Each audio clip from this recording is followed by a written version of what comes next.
Good day mga ka-fishing. Ito po yung update ng ating tangkok. Today is July 8. Yan, marami na naman tayo mga tilapia. So, ilalagay namin sa freezer.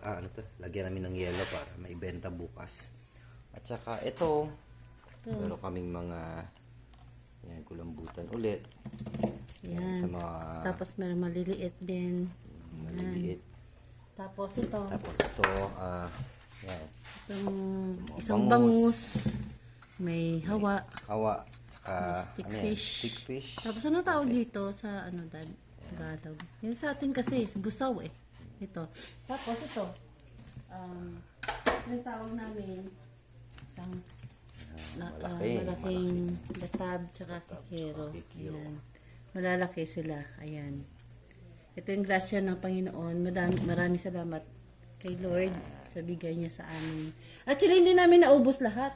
Kasi marami pa doon. marami pa doon. So, hindi namin naubos kasi ang hirap hulihin kasi mataas pa yung tubig.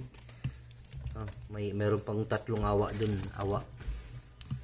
So, yan lang muna. Bukas ulit.